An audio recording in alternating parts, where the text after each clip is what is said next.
Good morning friends. हम फिर से आप लोग के लिए मॉडर्न हिस्ट्री का एमसीक्यू सीरीज लेके आ गए हैं। पहले जो प्रीवियस जो क्लास हुई थी उसके बाद ये क्लास बहुत दिनों के बाद आई है, उसके लिए मैं माफ़ी चाहता हूँ। ठीक है, कुछ पर्सनल रीजन की वजह से मैं क्लास नहीं ले रहा था कंटिन्यू। तो हम लोग एमसीक्यू सीरीज को फिर से पहले की तरह स्टार्ट करते हैं। आइए देखते हैं आगे। ठीक है, पहला question, where from did the Chipko movement start. ये चिपको मूवमेंट है कहाँ से स्टार्ट हुआ था, पहला क्वेश्चन ये पूछ रहा है। ठीक है, देखिए क्या होता है ना, मॉडर्न हिस्ट्री में जो मूवमेंट्स आ रहे हैं ये रिवेलियन है। जैसे चिपको मूवमेंट हो गया, संथाल हो गया, सन्यासी हो गया, कोल रिवेलियन हो गया, मुंडा रिवेलियन हो गया, ये सारे पोर्सन से क्वेश्चन ज़्यादा आते हैं। ठीक है, तो इस ऐसे टाइप के क्वेश्चन को हम लोग आज टैकल करने का कोशिश करेंगे। ठीक है, आइए। तो जो चिपको मूवमेंट जो था वो कहाँ से स्टार्ट हुआ था? टेहरी से हुआ था, चामोली से हुआ था, या उत्तर काशी से हुआ था, या अल्मोड़ा से हुआ था? ठीक है, इसका आंसर हो जाएगा चामोली से। ठीक है, चामोली से चिपको मूवमेंट स्टार्ट हुआ था।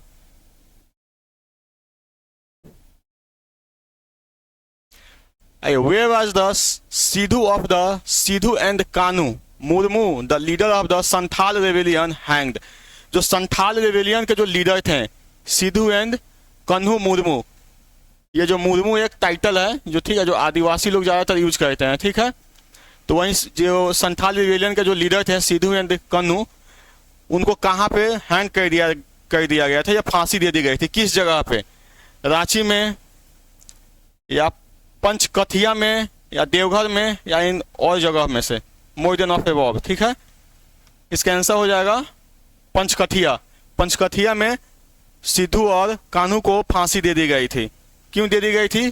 क्योंकि इन्होंने संथाल रिवेलियन का जब स्टार्ट किया था तो ब्रिटिशर्स ने इनसे परेशान होकर बाद में इन्हें फांसी दे दी।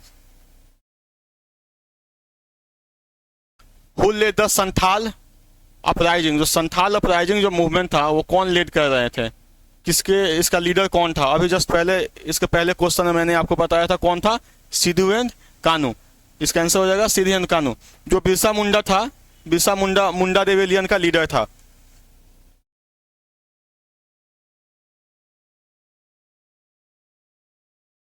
मुंडा रेवेलियन का ये लीडर था बिरसा मुंडा।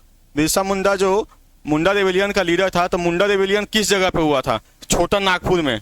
छोटा नागपुर कहाँ है अभी? झारखंड। ठीक है, इसको याद रखेंगे।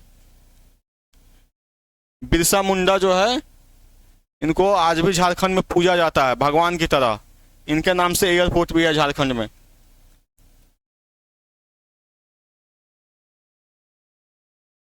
ये जो ताना भगत है, ये ताना भगत की जगह ताना भगत नहीं होगा, ये बुद्धो भगत होगा, जो कि कोल अपराइजिंग का लीडर था। ठीक है,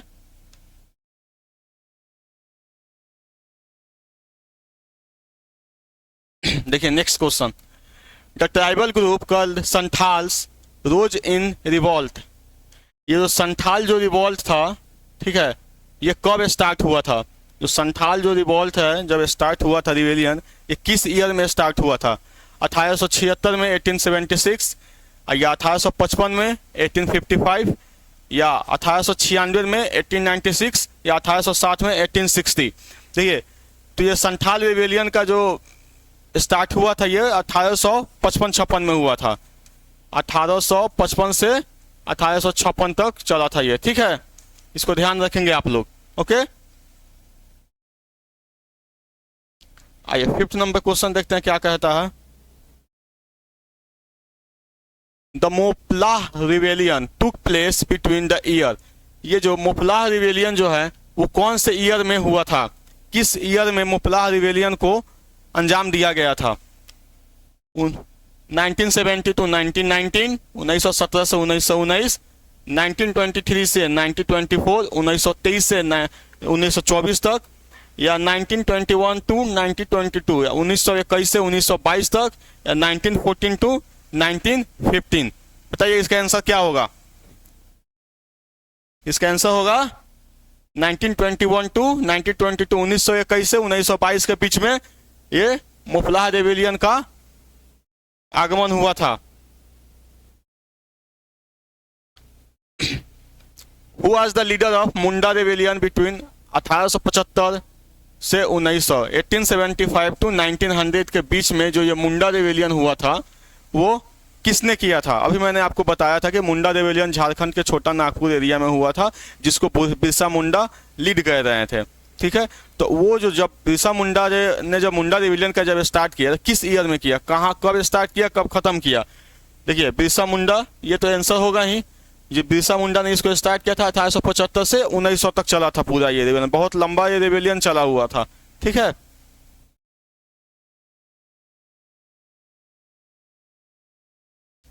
आइए, which of the following tribals rebellion was made famous by Bankim Chandra Chatterjee through his novel Anand Math? जो बंकिम चंद्र चटर्जी का जो ये आनंद मठ नोवेल है, उनमें कौन सा ट्राइबल रिबेलियन का नाम उसमें मेंशन किया गया है, या कौन सा ट्राइबल रिबेलियन को फेमस किया गया है बंकिम चंद्र चटर्जी के ये आनंद मठ के नोवेल में?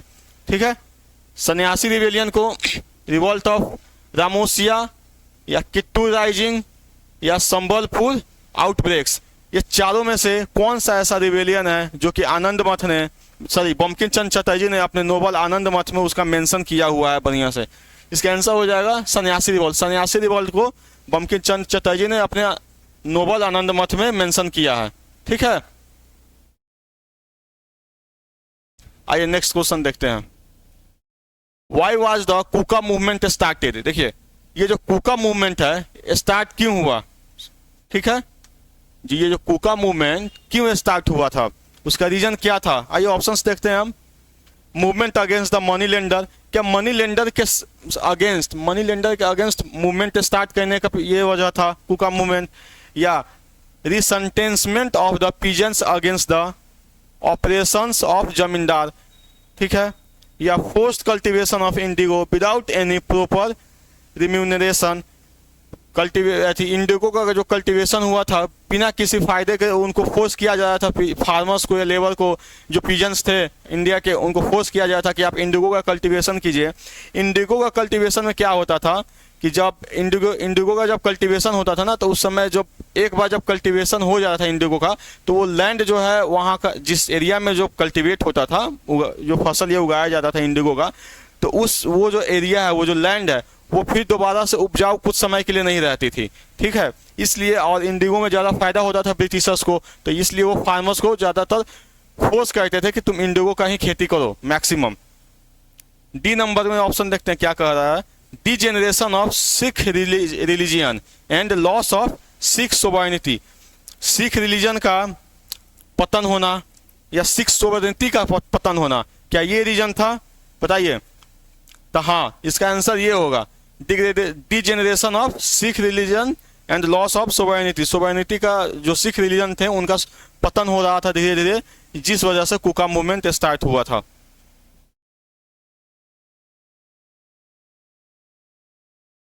आइए 9 नंबर क्वेश्चन देखते हैं। जल्दी जल्दी हम लोग आज देखते हैं क्वेश्चन। ठीक है, हम लोग ज़्यादा समय वेस्ट नहीं करेंगे क्योंकि ऑलरेडी बहुत डिले हो चुका है, जिस वजह से हम लोग आज जल्दी जल्दी क्वेश्चन देखते हैं, जल्दी जल्दी कंप्लीट करवाते हैं, जैसे आप लोगों को परेशानी ना हो। Which of the following is not correct pair? इन चारों में से कौन सा ऐसा आपका जो पेयर है वो करेक्ट नहीं है, मतलब कि गलत है? पहला देखिए, तेभगा मूवमेंट लखनऊ, बारडोली सत्याग्रह गुजरात, ऑल इंडिया किसान कांग्रेस लखनऊ, या इक्का मूवमेंट मदारी पासी? बताइए इसका आंसर क्या होगा, कौन सा इसमें गलत है? देखते हैं। तेभगा मूवमेंट लखनऊ में हुआ था, सही है। बारडोली सत्याग्रह गुजरात में हुआ था, यह भी सही है। ऑल इंडिया किसान कांग्रेस लखनऊ में हुआ था, यह भी सही है। इक्का मूवमेंट मदारी पासी में नहीं हुआ था, यह गलत है। इसका आंसर हो जाएगा डी। ठीक है,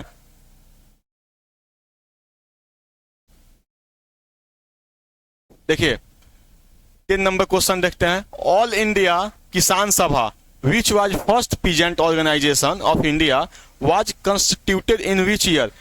ये जो किसान सभा है, किसान सभा जो कि पीजेंट्स का पहला ऑर्गेनाइजेशन है, जो फार्मर्स थे उनका फर्स्ट ऑर्गेनाइजेशन है ये किसान सभा, वो किस ईयर में कॉन्स्टिट्यूट हुआ था या फॉर्म्ड हुआ था?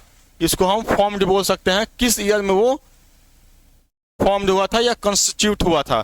ठीक है, 1936, 1920, 1945 या 1905? बताइए क्या इसका आंसर होगा? इसका आंसर होगा 1936, 1936। तो ये कहां पे हुआ था? बंगाल में हुआ था। बंगाल ऐसा जगह है जहां पर किसान सभा का जो पहला ऑर्गेनाइजेशन है पिजन्स का, किसान सभा का कॉन्स्टिट्यूट हुआ था, मतलब फॉर्मेशन हुआ था। ठीक है, next, which of the following uprising rebellion is also known as Ulgulan या ग्रेट कमोशन? कौन सा ऐसा इसमें से अपराइजिंग है जिसको हम लोग उल्गलन भी बोलते हैं? बताइए इसका आंसर क्या होगा? रामोसी अपराइजिंग या मुंडा अपराइजिंग रेवेलियन, संथाल रेवेलियन या कोल अपराइजिंग? ये चारों में से इसका आंसर क्या होगा? मतलब कि ये जो सारा जो रिवेलियन है या अपराइजिंग है, तो इनमें इन चारों में से उल्गन किसको बोलते हैं? उल्गन रिवेलियन जो है उसका दूसरा नाम उसका उल्गन रिवेलियन भी है। इस चारों में से वो किसको बोलते हैं? रामसोई अपराइजिंग को नहीं बोलते हैं। मुंडा अपराइजिंग रेवेलियन, ये सही है, बी नंबर इसका आंसर होगा। मुंडा अपराइजिंग रेवेलियन को हम लोग उल्गलन भी बोलते हैं। संथाल रिवेलियन नहीं होगा, कोल रिवेलियन नहीं होगा। ठीक है, इसका आंसर हो जाएगा बी नंबर।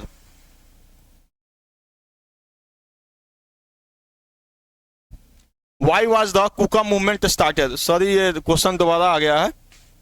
ये कुका मूवमेंट की में स्टार्ट हुआ था, मैंने बता दिया था। The generation of Sikh religion and the loss of Sikh sovereignty. ठीक है, आइए आगे। The Kakori train conspiracy was organised by which of the following revolutionary organisation? ये जो काकोरी ट्रेन कॉन्स्पिरेसी है, जो एक काकोरी ट्रेन इंसिडेंट हुआ था, जिसको जो वो भगत सिंह है हमारे, जो गुरु सुख गुरु क्या बोलते हैं, उनका नाम क्या है? भगत सिंह हो गए हमारे। जो भगत सिंह का जो ग्रुप था, उन्होंने मिलकर ये काकोरी ट्रेन कॉन्स्पिरेसी का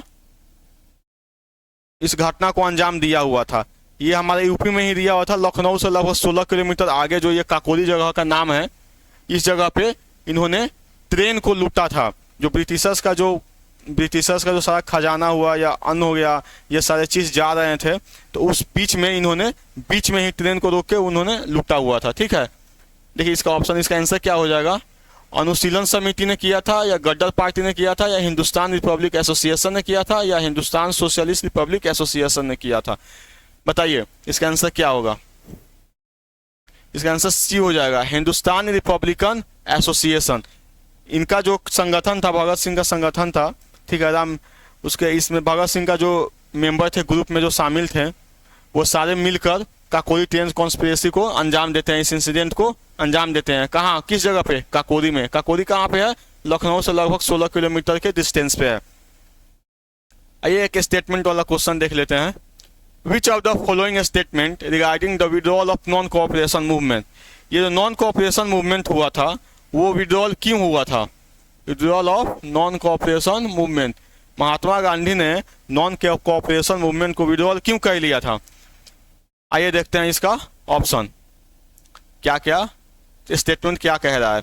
Gandhi ji immediately announce the withdrawal of the movement after the violence of Chauri Chaura incident. ये जो चौरी चौरा इंसिडेंट है, कि गांधी जी ने चौरी चौरा इंसिडेंट के बाद नॉन कोऑपरेशन मूवमेंट को विड्रॉल कर लिया था। उससे पहले हम लोग देखेंगे ये चौरी चौरा मूवमेंट क्या है। गोरखपुर में एक चौरी चौरा जगह का नाम है, ये जो ये गोरखपुर में है। यहाँ पे लगभग जो हमारे इंडियन लोग थे, उन्होंने मिलकर एक पुलिस थाने में आग लगा दिए। लगभग 21 पुलिसकर्मी जो है वहाँ पे वो मर जाते हैं। ठीक है, तो गांधी जी तो खिलाफ थे नॉन वायलेंस के, लेकिन यहाँ पे जनता ने नॉन वायलेंस करके नॉन कोऑपरेशन मूवमेंट को के अगेंस्ट काम किया था, जिस वजह से गांधी जी को थोड़ा गुस्सा आया, नाराज हुए बहुत, और नॉन कोऑपरेशन मूवमेंट को वापस लेने का विचार किया था। ठीक है,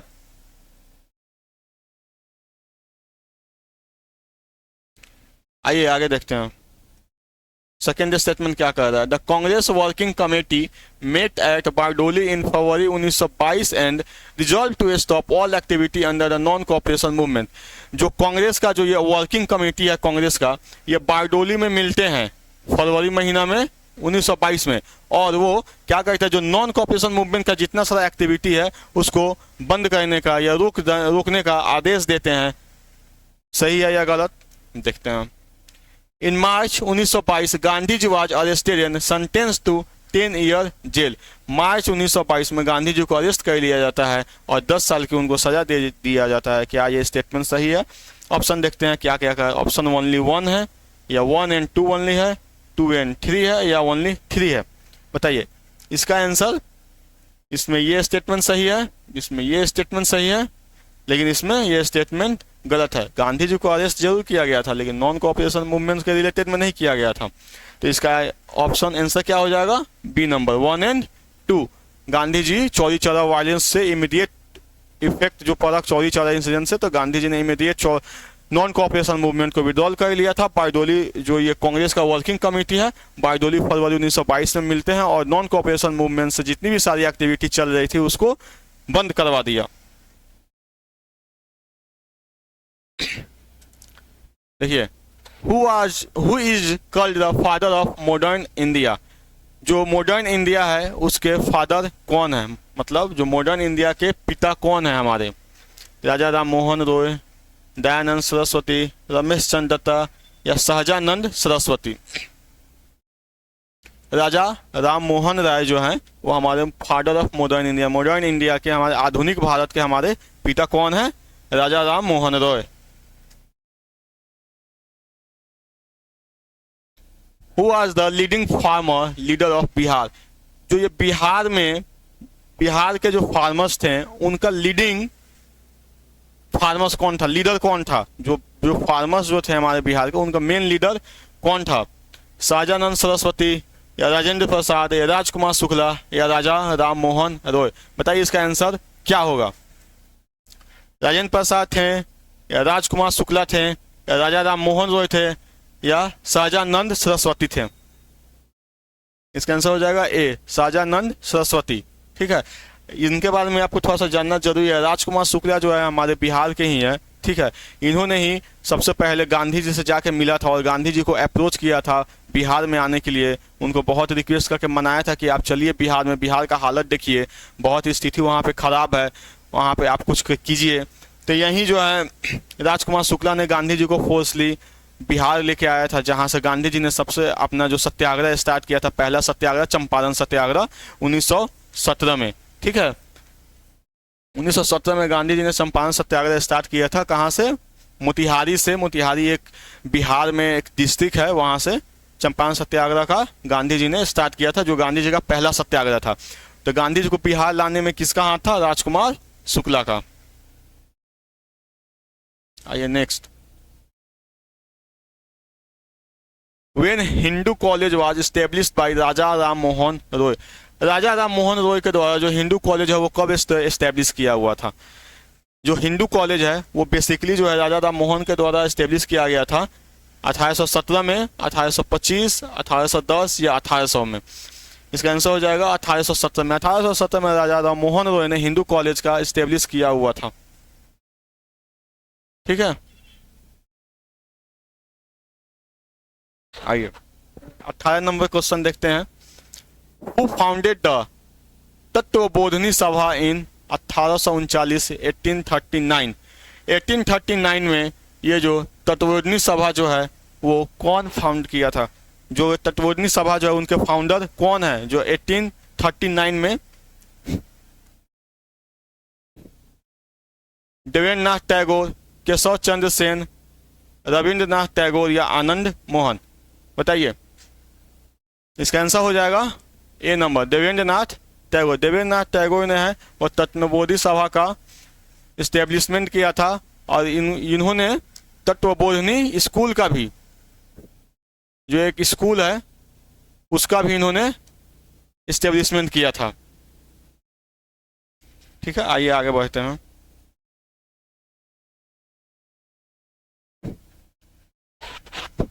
By whom आदि ब्रह्मो समाज और भारतवर्ष ब्रह्मो समाज वाज फाउंडेड इन 1865। 1865 में किसके द्वारा आदि ब्रह्मो समाज और भारतवर्ष ब्रह्मो समाज की स्थापना की गई थी? आइए इसका आंसर क्या होगा देखते हैं। केशव चंद्र सेन ने किया था, या रविन्द्रनाथ टैगोर ने किया था, या देवेंद्रनाथ टैगोर ने किया था, या मैक्स मुलर ने किया था?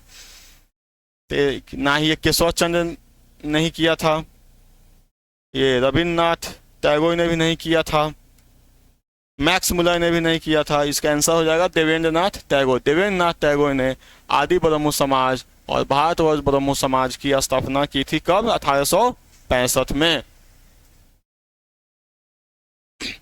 Who said India has lost her best son? जब किसके डेथ पर किसने क्या बोला था कि इंडिया ने अपना सबसे खूबसूरत बेटा खो दिया है? India has lost her best सन, सबसे बढ़िया सबसे अच्छा बेटा खो दिया है। किसके मृत्यु पर? तो ये जो है केसी सेन, जो है केसी सेन के मृत्यु पर किसने कहा था? राजा राम मोहन रॉय, केशव चंद्र सेन, या मैक्स मुलर, या देवेंद्रनाथ टैगोर? तो मैक्स मुलर ने ये सेंटेंस कहा था कि India has lost their best सन, लेकिन किसके डेट पे? तो केसी सेन, ये केशव चंद्र सेन के मरने के बाद मैक्स मुलर ने ये स्टेटमेंट दिया था कि India has lost her best सन।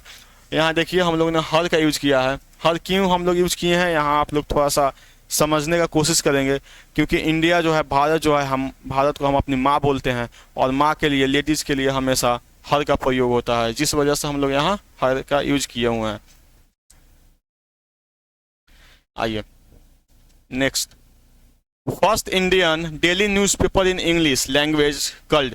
जो पहला इंडियन डेली न्यूज़पेपर था, जो डेली न्यूज़पेपर इंडिया में जो इस्टेब्लिश हुआ था, जो इंग्लिश लैंग्वेज में था, उसका नाम क्या था?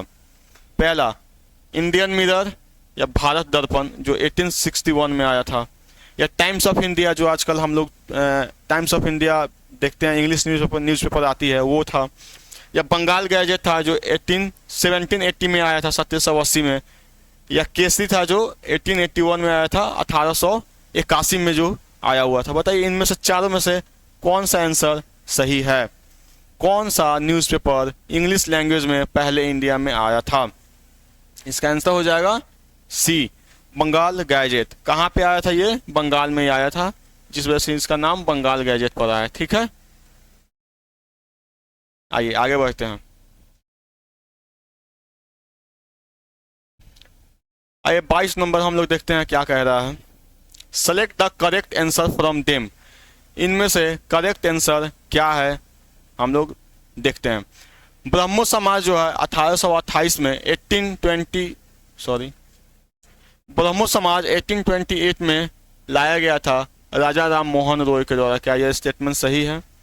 बेट समाज जो है 1864 में लाया गया था सैदारुलु नायडू। क्या स्टेटमेंट सही है? प्रार्थना समाज जो लाया गया था 1867 में लाया गया था आत्माराम पांडुरंग के द्वारा। आर्य समाज जो 1824 में लाया गया था दयानंद सरस्वती के द्वारा। पुनः सार्वजनिक सभा जो 1871 में 1871 में लाया गया था गोविंद रानाडे के द्वारा। क्या ये पांचों का पांचों स्टेटमेंट सही है? देखते हैं ऑप्शन ओनली वन। क्या ये ओनली वन सही है, या ओनली 2 एंड 3 सही है, या ओनली 3 एंड 4 सही है, या ऑल द एबव सही है? तो आप लोग क्या लगता है इसमें से कोई स्टेटमेंट गलत है कि नहीं? बिल्कुल सही, कोई स्टेटमेंट गलत नहीं है, सारा का सारा स्टेटमेंट सही है, इसलिए इसका आंसर हो जाएगा डी, ऑल द एबव। सारा स्टेटमेंट सही है। ब्रह्मो समाज 1828 में लाया गया था राजा राम मोहन रॉय के द्वारा। बेद समाज लाया गया था 1864 सैदारुलु नायडू के द्वारा। प्रार्थना समाज लाया गया था 1867 में आत्माराम पांडुरंग के द्वारा। आर्य समाज 1824 में लाया गया था दयानंद सरस्वती के द्वारा। पूर्ण सार्वजनिक सभा 1871 में लाया गया था गोविंद रानाडे के द्वारा। ठीक है, ये आप फैक्ट्स हैं, इसको आप लोग याद कर लेंगे ये, क्योंकि इसमें से पर्टिकुलरली इंडिविजुअली कोई क्वेश्चन आपके एग्जाम में आ सकता है पांचों में से, तो इसको आप लोग ध्यान में रखेंगे।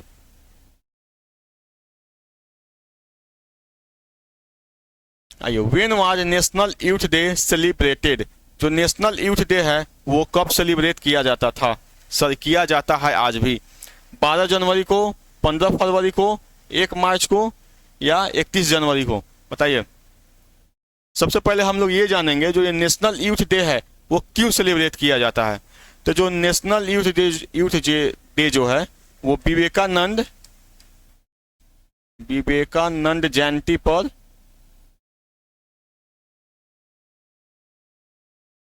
सेलिब्रेट किया जाता है। मतलब विवेकानंद जो थे स्वामी हमारे, उनका जो जन्म जिस दिन हुआ था उनके आधार पे, उस बेसिस पे हम लोग नेशनल यूथ डे मनाते हैं। तो उनका जन्म कब हुआ था, विवेकानंद जयंती कब मनाई जाती है? 12 जनवरी को। ठीक है।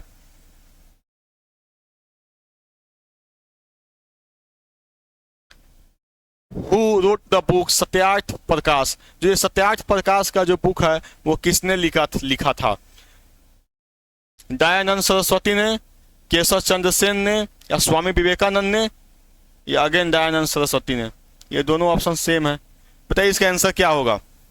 इसका आंसर ए हो जाएगा, दयानंद सरस्वती, या डी हो जाएगा। दोनों स्टेटमेंट दोनों सही है क्योंकि दोनों ऑप्शन ही सेम है, इसलिए दयानंद सरस्वती जो है वो सत्यार्थ प्रकाश का किताब लिखे थे।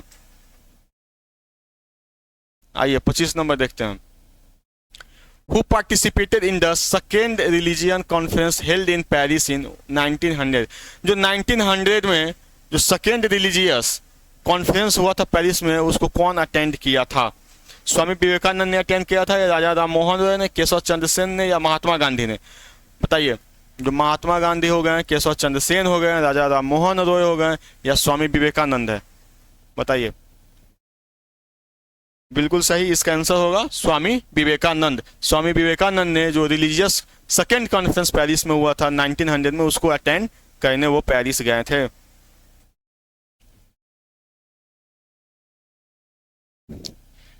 Theosophical society was established by, जो थियोसोफिकल सोसाइटी है वो किसके द्वारा एस्टेब्लिश किया गया था? आइए ऑप्शन देखते हैं। Madam HP Blavatsky, Swami Vivekananda या हेनरी विवियन डिरोजिया या चित्तरंजन दास? तो इसका आंसर क्या होगा? इसका आंसर होगा A number, madam HP Blavatsky.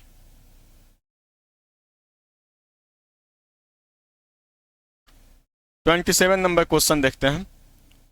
Which place young Bengal movement founded in 1828 by Henry Vivian Derozio? ये जो यंग बंगाल मूवमेंट जो है वो हेनरी विवियन डिरोजिया के द्वारा फाउंड किया गया था, वो किस जगह पे खोजा गया था? ऑप्शन देखिए, बंगाल नहीं है, बॉम्बे, मद्रास, बिहार या कलकत्ता? यंग बंगाल मूवमेंट बॉम्बे में एस्टेब्लिश हुआ था या मद्रास में हुआ था या बिहार में हुआ था या कलकत्ता में हुआ था? इसका आंसर है डी, कलकत्ता। कलकत्ता में यंग बंगाल मूवमेंट स्टार्ट हुआ था, फाउंड किया गया था 1828 में बाय हेनरी विवियन डिरोजिया। हेनरी विवियन डिरोजिया के द्वारा 1828 में यंग बंगाल मूवमेंट का फाउंडेड हुआ था कलकत्ता में। कलकत्ता होगा, अभी के समय में हम लोग इसको कलकत्ता बोलते हैं, पहले इसका नाम था कलकत्ता, अभी हम लोग क्या बोलते हैं?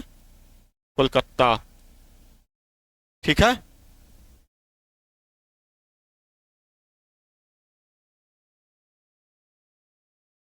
A mighty popular revolt broke in and central India called the Great Revolt of 1857। जी आ रही है तो यहाँ ग्रेट रिवॉल्ट ऑफ 1857 किस एरिया में, जो ये 1857 का जो रिवॉल्ट हुआ था वो मैक्सिमम जो है किस एरिया में हुआ था? जो हमारा जो इंडिया है वो इंडिया के नॉर्दर्न साइड में हुआ था, साउथर्न साइड में हुआ था या ईस्टर्न साइड में हुआ था या वेस्टर्न साइड में हुआ था? बेसिकली ये क्वेश्चन हमें यही पूछ रहा है, नॉर्दर्न, वेस्टर्न, साउथर्न या ईस्टर्न? इसका आंसर हो जाएगा नॉर्दर्न, क्योंकि हम लोग देखेंगे 1857 जो रिवॉल्ट है हमारा, जो भी ये रिवेलियन हुआ था, रिवॉल्ट हुआ था, वो maximum Delhi, Lucknow, Kanpur, Jhansi, maximum UP, Bihar side में हुआ था। बिहार में भी हुआ था जहां बाबू कुंवर सिंह लीड कर रहे थे आर्मी को। पीर अली बिहार में उन्होंने भी कुछ समय तक लड़ा था। तो ये सारा जितना भी रिवॉल्ट था ये सिर्फ नॉर्दर्न साइड में देखने को मिला था, साउदर्न और ईस्टर्न या वेस्टर्न में नहीं देखने को मिला था। ठीक है,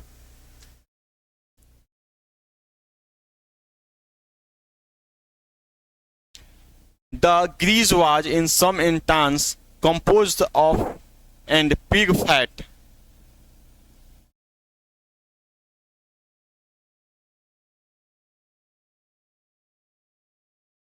जो ग्रीस जो था, जो वो न्यू कारतूस जो बनाया गया था ब्रिटिशर्स के द्वारा, जिसमें ये पिग ऑफ फैट, जो पिग के फैट से बना हुआ था, और किसके फैट से बना हुआ था, एंड डैश डैश डैश किसके और फैट से बना हुआ था। आइए देखते हैं। जो न्यू इनफ्लेट जो राइफल बनाया गया था 1857 के रिवॉल्ट स्टार्ट होने से पहले, तो वो किसके किसके फैट से मिलकर बना हुआ था। एक तो सुअर का हो गया, सेकेंड देखते हैं बीफ, सीप, टाइगर या लायन। इसमें ऑप्शन नहीं है, बीफ की जगह यहाँ आप हम लोग ऐड कर लेंगे काऊ। ठीक है, इसका आंसर होगा ए, काऊ का भी इसमें जो फैट है वो ऐड किया हुआ था। तो जो सुअर और गाय, गाय हमारे हिंदू धर्म में गाय को हम लोग माता मानते हैं, जिस वजह से अगर गाय के फैट से अगर कोई भी चीज़ बना रहता है, उस समय जो कारतूस जो थे उसको मुंह में लगा के दांत से उसको फाड़ कर फिर उसको यूज किया जाता था। तो जो सुअर जो है वो मुस्लिम कम्युनिटी में बैन है, नहीं वो लोग यूज करते हैं। और काऊ जो है हिंदू कम्युनिटी में इसको हम लोग गाय को माता मानते हैं, तो हम लोग यूज नहीं करते हैं। लेकिन इसी वजह, ये भी एक मेन वजह है 1857 रिवॉल्ट स्टार्ट होने का।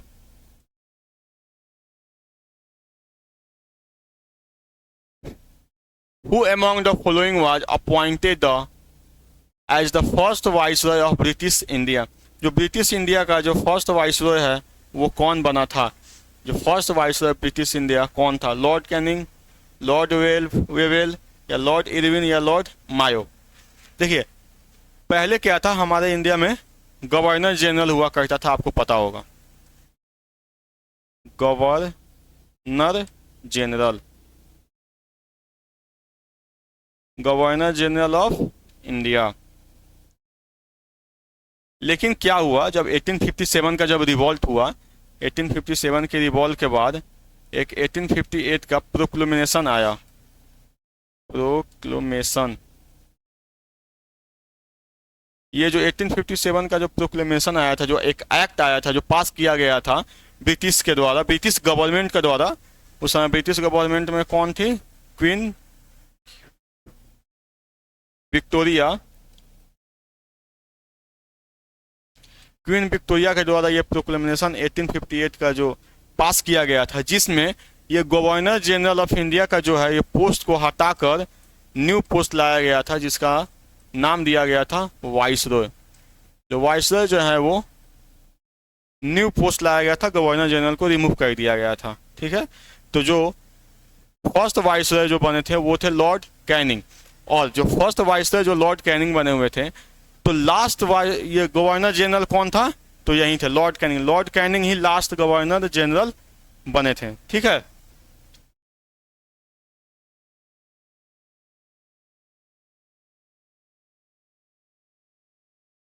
आइए नेक्स्ट।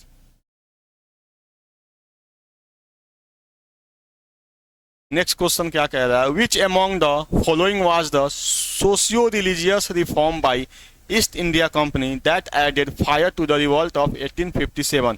कौन सा जो ये सोशियो रिलीजियस जो रिफॉर्म था, ब्रिटिशर्स ने सोशियो रिलीजियस में क्या ऐसा रिफॉर्म लाया, चेंजेस लाया, जो कि स्पार्क करता है, जो हम इंडियंस में के अंदर वो आग जलाता है 1857 का रिवॉल्ट का इंसिडेंट होने में। 1857 का जो रिवॉल्ट का इंसिडेंट हुआ था किसी एक वजह से नहीं हुआ था, सिर्फ वो कारतूज की वजह से नहीं हुआ था कि हाँ जो कारतूज आए हैं जो पी और काऊ के फैट से बने हुए हैं, सिर्फ उसके वजह से नहीं था। बहुत सारे रीजन हैं, बहुत सारे काउजेस हैं जिस वजह से 1857 का रिवॉल्ट हुआ था, जिसमें कुछ सोशियो रिलीजियस रिफॉर्म भी था जो ब्रिटिशर्स के द्वारा किया गया था, कुछ ऐसा रिवेलियन भी था, कुछ जैसे इकोनॉमिक भी प्रॉब्लम है, सोशल भी प्रॉब्लम है, रिलीजियस प्रॉब्लम है, बहुत सारे प्रॉब्लम है, जिनमें से एक सोशल रिलीजियस रिफॉर्म भी था, जो कि क्या किया था? प्रोविजन ऑफ सती, सती को बैन कर देना,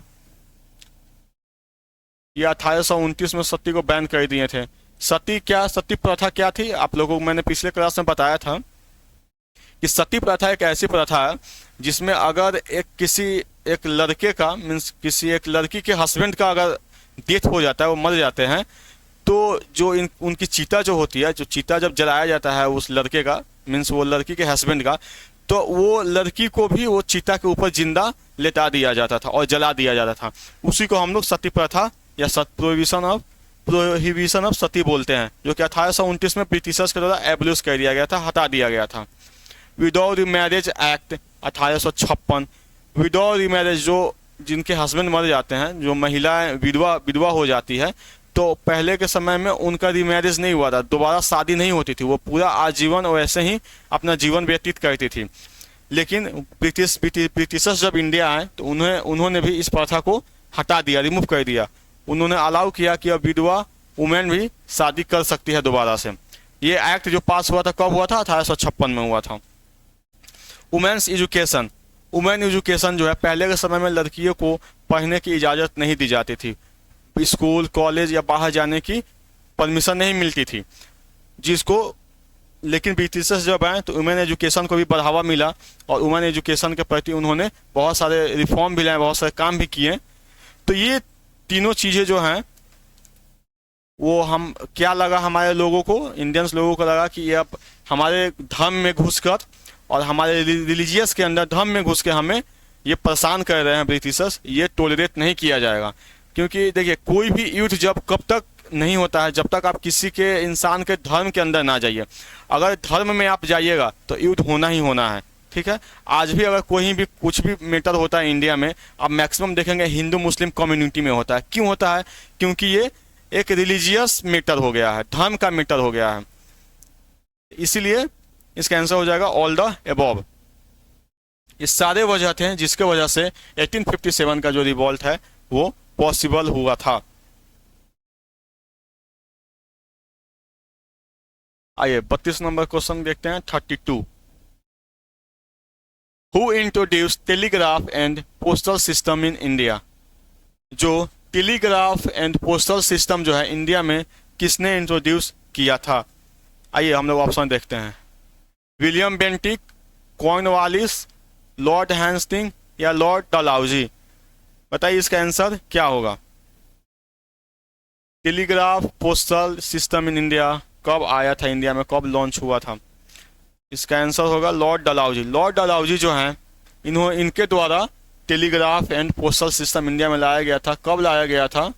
ये 1853 में, ठीक है, 1853 में लाया गया था। और लॉर्ड डलहौजी जो है एक और पॉलिसी अडेप्ट करवाते हैं इंडिया में जिसका नाम है डॉक्ट्रिन ऑफ लैप्स।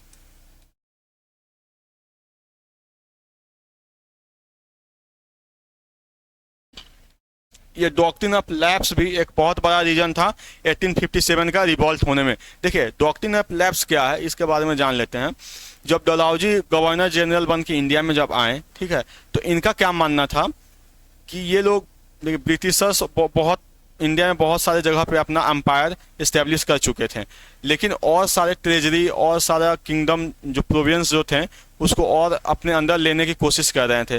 तो उसके अपने अंदर ब्रिटिश एम्पायर के अंदर कुछ और जो एम्पायर है या किंगडम है इंडिया में उसको अपने अंदर लेने के लिए ये एक पॉलिसी अपनाया था जिसका नाम था डॉक्ट्रिन ऑफ लैप्स। इसमें क्या होता है, जैसे सपोज दैट कि मैं किसी एरिया का राजा हूँ, मैं अभी रूल कर रहा हूँ वहाँ पे किसी एरिया में, लेकिन मेरा कोई खून नहीं है, मेरा कोई संतान नहीं है, जैसे कि मेरा अपना खून, मेरा बेटा या मेरा कोई पूर्वज या आगे क्या बोलते हैं वारिस नहीं है, ठीक है। तो वो जिसका जो पर्सनल या अपना खून वारिस नहीं है ना, तो वो एरिया, वो किंगडम जिस पे मैं रूल कर रहा हूँ, राज कर रहा हूँ, वो किसके अंडर चला जाएगा? ऑटोमेटिकली ब्रिटिश एम्पायर के अंडर चला जाएगा, ठीक है। ये था doctrine of lapse. Doctrine of lapse का मतलब यही था। आप रानी लक्ष्मीबाई के बारे में सुनी होंगी, तो रानी लक्ष्मीबाई की कोई अपनी संतान नहीं थी। झांसी में जब वो रूल कर रही थी तो उसकी कोई अपनी संतान नहीं थी उनकी। इस वजह से रानी लक्ष्मीबाई ने 1857 के रिवॉल्ट में पार्ट लिया था और वहाँ पे जो ह्यूज रोज जो थे वहाँ पे जो कमांडर चीफ थे ब्रिटिशर्स की तरफ से जो लड़ रहे थे, रानी लक्ष्मीबाई ने उनका सामना डट के किया था।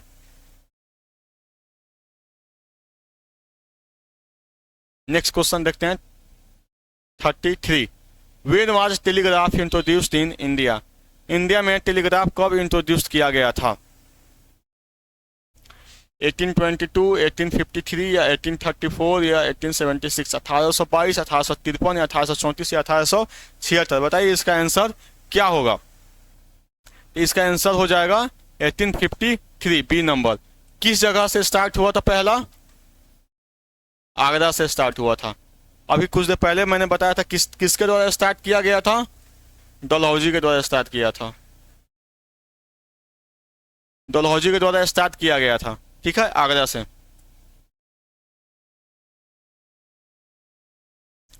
What was the role of Tatya Tope in the 1857 mutiny?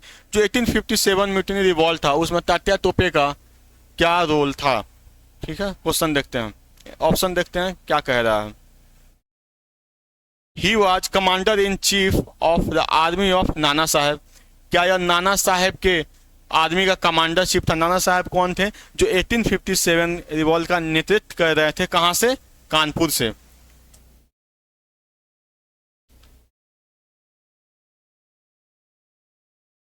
Kanpur से नाना साहेब नेतृत्व कर रहे थे, ठीक है। He organise hills of Panchmahal region against the British. क्या वो पंच हिल्स के अगेंस्ट, जो ब्रिटिशर्स के अगेंस्ट जो है पंचमहल, भील का पंचमहल रीजन को ऑर्गेनाइज किया गया था? या बोथ होगा, ए एंड बी होगा, या नाइदर ए या बी होगा? ये दोनों में से कोई नहीं होगा या दोनों होगा? बताइए इसका आंसर क्या होगा? इसका आंसर होगा सी, दोनों इसका ऑप्शन करेक्ट है, ठीक है। कानपुर में जब नाना साहब 1857 का जो रिवॉल्ट का नेतृत्व कर रहे थे तो उनका साथ कौन दिया था? तात्या टोपे ने उनका साथ दिया था कमांडर चीफ बनकर।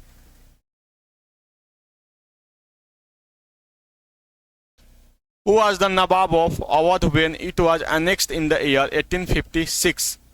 1856 में 1856 में जब अवध के नवाब कौन थे उस समय, जब वो ब्रिटिशर्स एम्पायर में उसको कब्जा कर लिया था अवध को? आइए इसका ऑप्शन देखते हैं। नवाब वाजिद अली शाह, बहादुर शाह जफर, शुजा उद्दौला या आसिफ जाह मिर्जा? बताइए। जब अवध को 1856 में एनेक्स किया गया था, अच्छा ये अवध को जब एनेक्स किया गया था किसके थ्रू किया गया था? क्यों एनेक्स किया गया था? क्यों ब्रिटिशर्स ने अपने कब्जे में अवध को ले लिया था? तो अभी मैंने आपको बताया था डॉक्ट्रिन ऑफ लैप्स के बारे में। तो डॉक्ट्रिन ऑफ लैप्स के थ्रू 1856 में अवध को अपने अंदर ब्रिटिशर्स ने ले लिया था। तो उस समय इसका जो नवाब था अवध का, ये नवाब वाजिद अली शाह जो थे वो अवध के नवाब थे। ये बहादुर शाह जफर जो थे ये मुगल, सबसे लास्ट मुगल एम्परर इनको माना जाता है। कौन थे ये? लास्ट मुगल एम्परर थे, ठीक है। लास्ट मुगल एम्परर थे कौन? बहादुर शाह जफर। इनकी मृत्यु कब हुई थी?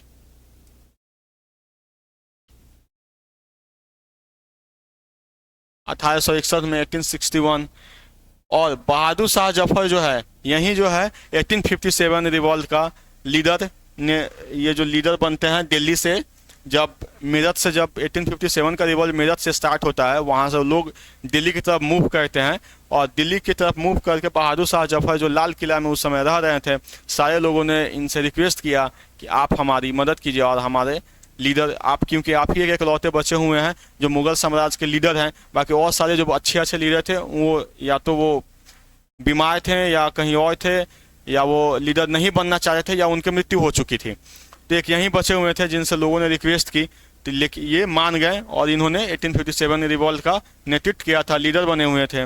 और बाद में ब्रिटिशर्स ने इनको अरेस्ट करके जेल में बंद कर दिया था और जेल में ही 1861 में इनकी मृत्यु हो गई, ठीक है। आइए next question 36। Who among the following founded the Ramakrishna Mission? ये रामकृष्ण मिशन जो है वो किनके द्वारा खोजा गया था, फाउंड किया गया था। ठीक है, ऑप्शन देखिए, रामकृष्ण परमहंसा होगा। ठीक है, स्वामी विवेकानंद, स्वामी दयानंद सरस्वती या ईश्वर चंद्र विद्यासागर। बताइए इसका आंसर क्या होगा।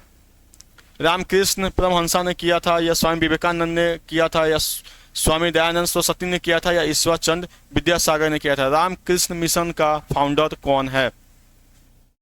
बताइए इसका आंसर क्या होगा। आप लोग बताइए कमेंट बॉक्स में, आप लोग इसका आंसर जरूर लिखिएगा।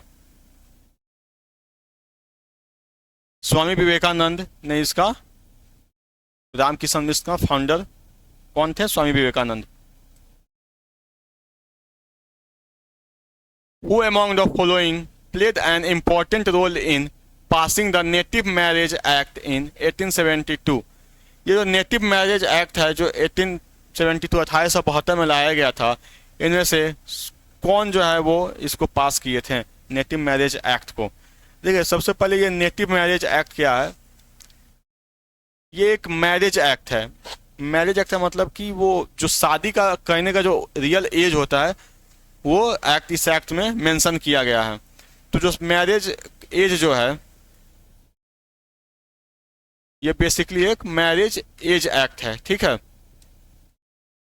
जिसमें मेल का जो एज रखा गया था, कितना रखा गया था? 18, और फीमेल का जो एज रखा गया था वो था 14। अगर मेल जो है 18 साल का हो जाए तो वो शादी करने के योग्य माना जाएगा। फीमेल जो है 14 साल की होगी तो उस शादी करने के योग्य मानी जाएगी। ये सब कहाँ मेंशन किया गया था? नेटिव मैरिज एक्ट में, जो 1872 में आया था। तो इसका इंपॉर्टेंट रोल जो पास किया था कौन था? केशव चंद्र सेन, या स्वयं चंद्र दास, देवेंद्र नाथ टैगोर या ईश्वर चंद्र विद्यासागर। बताइए इसका आंसर क्या होगा। बताइए इसका आंसर होगा डी। क्या होगा? डी, ईश्वर चंद्र विद्यासागर। ईश्वर चंद्र विद्यासागर ने नेटिव मैरिज एक्ट को पास किया, करवाने में मदद की थी 1872 में। आइए 38 नंबर क्वेश्चन देखते हैं। Who among the following was the first Indian to protest for political reform? देखिए ये क्वेश्चन क्या कह रहा है, कौन ऐसा इंडियन प्रोटेस्टर था जो कि प्रोटेस्ट करता था, हड़ताल करता था, बैठता था हड़ताल पे, जो कि सबसे पहले पॉलिटिकल रिफॉर्म को लेकर प्रोटेस्ट किया गया था। पॉलिटिकल रिफॉर्म को लेकर कौन सा लीडर जो है वो प्रोटेस्ट किए थे? दादा भाई नारोजी, मोतीलाल नेहरू, या राजा राम मोहन राय, या बाल गंगाधर तिलक।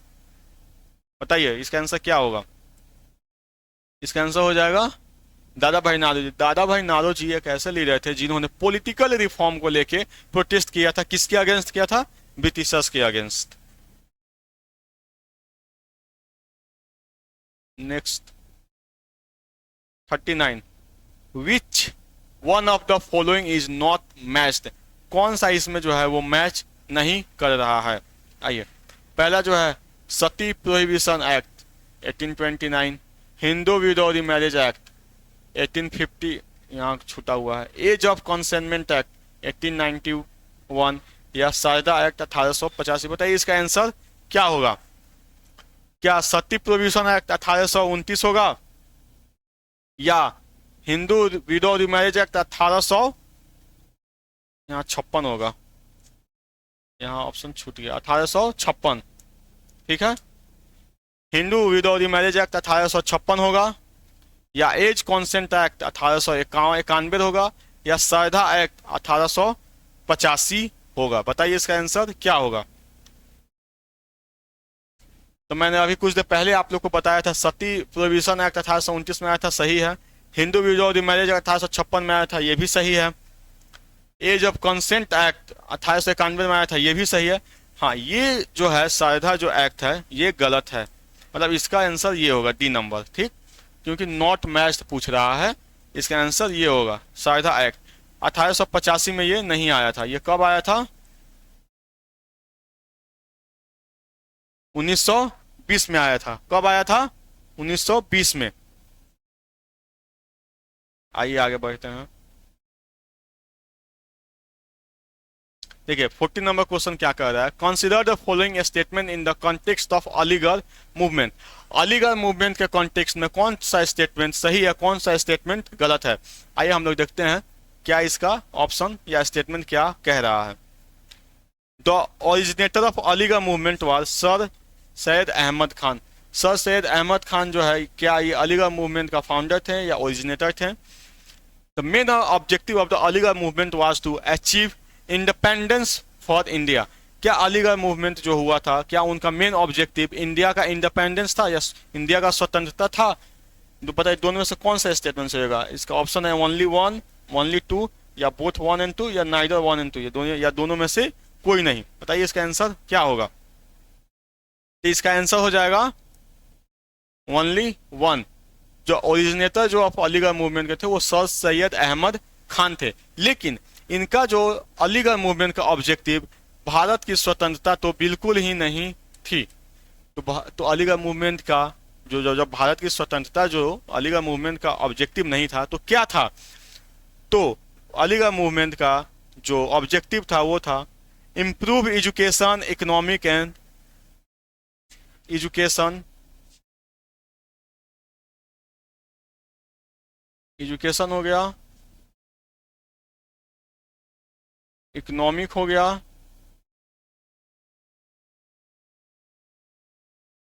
कंडीशन फॉर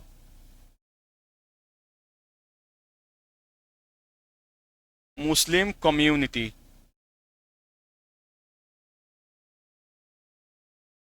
ठीक है,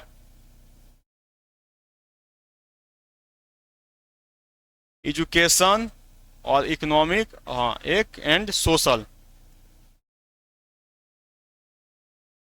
जो अलीगढ़ मूवमेंट का मेन ऑब्जेक्टिव था वो था कि इकोनॉमिक में, एजुकेशन में और सोशल में, ये तीनों चीज में कंडीशन जो है इम्प्रूव करने के लिए।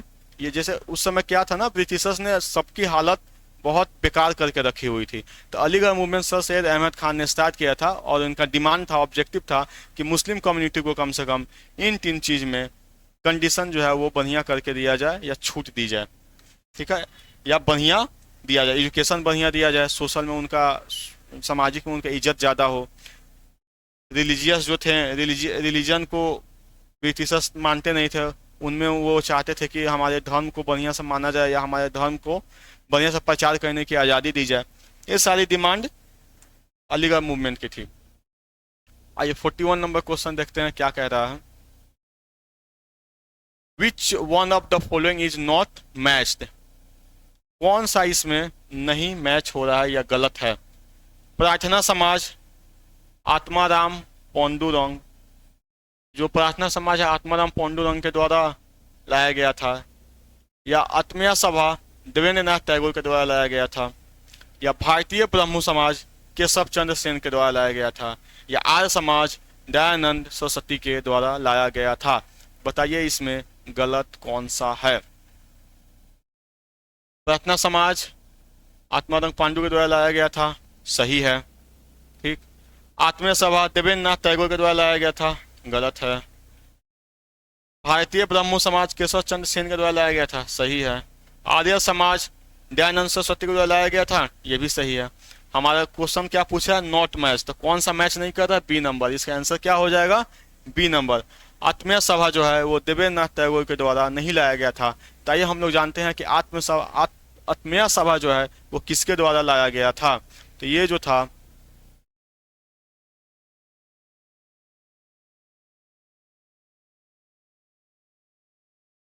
राजा राम मोहन रॉय के द्वारा ये आत्मीय सभा जो है वो लाया गया था। ठीक है, नेक्स्ट आगे बढ़े। एक बात और, अगर आप लोग को कोई भी क्वेश्चन या कोई भी टॉपिक समझने में अगर प्रॉब्लम हो रही है तो आप हमें कमेंट बॉक्स में ज़रूर मैसेज कीजिएगा कि सर हमको इस टॉपिक में या इस क्वेश्चन पे हमारा कॉन्सेप्ट क्लियर नहीं हुआ है, मैं नेक्स्ट क्लास में उसको आप लोगों का कॉन्सेप्ट जो है वो क्लियर कर दूंगा। ठीक है, आइए 42 नंबर क्वेश्चन देखते हैं।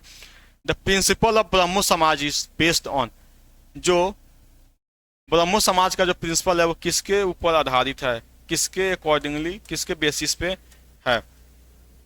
पहला, ऑन एंथिज्म, एथिज्म, एथिज्म के ऊपर बेसिस, एथिज्म के ऊपर बेस्ड है, या मोनिज्म के ऊपर बेसिस बेस्ड है, या मोनोथेज्म के ऊपर बेस्ड है, या पोलीथेज्म के ऊपर बेस्ड है।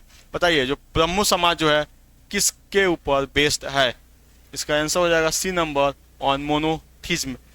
मोनोथीज्म के बेस के अकॉर्डिंगली ब्रह्मो समाज बेस्ड था। ठीक है, देखिए मैं ऐसा ऐसा क्वेश्चन ला रहा हूँ ना, टॉपिक बाई टॉपिक, इजी से लेकर मीडियम से लेकर हार्ड तक सारे क्वेश्चन मैं ला रहा हूँ। और हार्ड क्वेश्चन मैं बहुत कम ला रहा हूँ क्योंकि हार्ड क्वेश्चन बिहार एपीओ में बहुत कम पूछे जाते हैं। लेकिन मैं हर एक टॉपिक से, हर एक लाइन से क्वेश्चन मैं एराइज कर रहा हूँ, जिससे आप लोग ये सीरीज, ये एमसीक्यू सीरीज देखने के बाद आपको कोई भी क्वेश्चन को टैकल करने में प्रॉब्लम ना हो। तो आप बहुत बढ़िया से, बहुत अच्छे से हमारे इस लेक्चर को देखिएगा, और मैं आपसे वादा करता हूं कि बिहार एपीओ में मॉडर्न हिस्ट्री से कोई भी ऐसा क्वेश्चन नहीं है जो आप छोड़ के आएंगे। आइए 43 नंबर क्वेश्चन देखते हैं क्या कह रहा है। Which of the following rebellion has been mentioned by Bankim Chandra Chatterjee in his novel Anand Math. ये क्वेश्चन मैंने ऑलरेडी पहले आप लोगों को बता दिया है कि जो आनंद मठ नोबल जो है, जो बंकिम चंद्र चटर्जी के द्वारा लिखा गया है। बंकिम चंद्र चटर्जी जो है आनंद मठ नोबल के राइटर हैं, तो उनमें कौन से रिवेलियन के बारे में मेंशन किया गया, सन्यासी रिवेलियन, भील रिवेलियन, कोल रिवेलियन, या संथाल रिवेलियन। तो इसका आंसर हो जाएगा ए, सन्यासी रिवेलियन। ठीक है,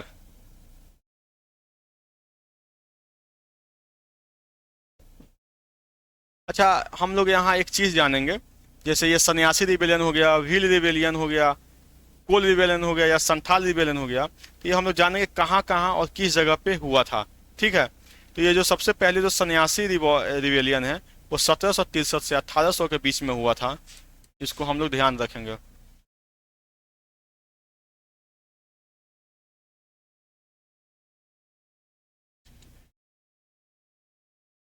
आ, 1700 क्या था, 1763 से 1800 के बीच में।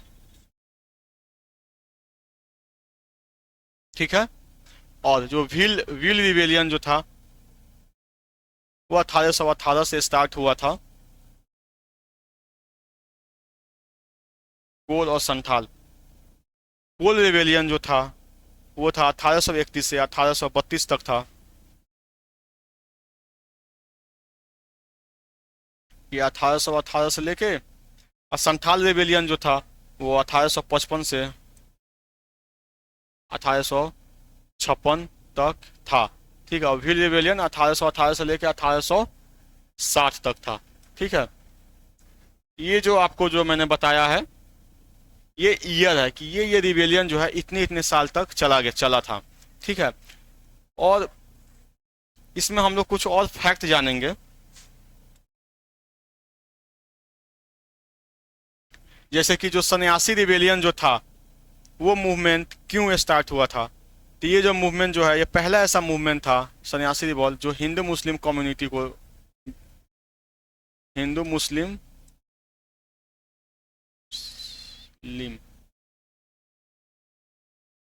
कम्युनिटी, हिंदू मुस्लिम कम्युनिटी जो है ये एक साथ मिलकर इस रिवेलियन को स्टार्ट करते हैं। ये पहला, कोई भी अगर एग्जाम में आएगा कि फर्स्ट कौन सा ऐसा पहला रिवेलियन था जो हिंदू मुस्लिम कम्युनिटी एक साथ मिलकर किया था, उसका आंसर हो जाएगा सन्यासी रिवॉल्ट। सन्यासी रिवॉल्ट जो था हिंदू मुस्लिम कम्युनिटी जो है मिलकर एक साथ किया था, जो कि 1763 से 1800 के बीच में हुआ था। ठीक है, और ये भील रिवेलियन जो है ये कहाँ स्टार्ट हुआ था, महाराष्ट्र में। महाराष्ट्र, जिसका लीडर कौन था,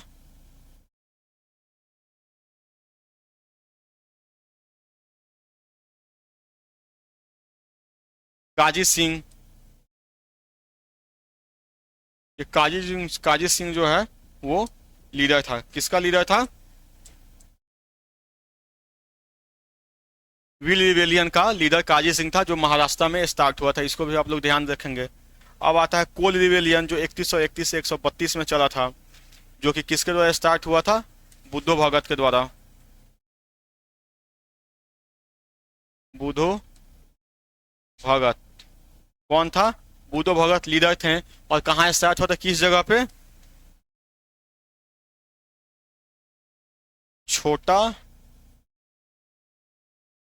नागपुर, छोटा नागपुर रीजन में ये कोल रिवेलियन जो है स्टार्ट हुआ था। ठीक है, अब आते हैं इनके संथाल रिवेलियन के बारे में बात करते हैं। जो संथाल रिवेलियन जो है 1855 से 1856 के बीच स्टार्ट हुआ था, जो कि सिद्धू एंड कान्हू जो है इसके लीडर थे, जो मैंने आपको ऑलरेडी बता दिया है। लीडर कौन थे? सिद्धू एंड कान्हू मुर्मू। ठीक है, इस चीज को आप लोग ध्यान में रखेंगे। ये ऐसा भी क्वेश्चन है, इसमें से भी आपको आ सकते हैं। ठीक है, कि पहला हिंदू मुस्लिम कम्युनिटी रिवेलियन कौन था? तो सन्यासी रिवॉल्ट था। भील रिवेलियन जो है कहाँ स्टार्ट हुआ? तो महाराष्ट्र में स्टार्ट हुआ था। इसका लीडर कौन थे? तो काजी खान थे। कोल रिवेलियन जो है कहाँ से कौन स्टार्ट किया था? लीडर कौन थे? तो बुद्धू भगत थे। ठीक है, संथाल रिवेलियन और कहाँ स्टार्ट हुआ था? ये कोल रिवेलियन छोटा नागपुर में था। संथाल रिवेलियन का कौन थे? संथाल रिवेलियन का लीडर थे सिद्धू एंड कान्हू। ठीक है, आगे बढ़े हम लोग।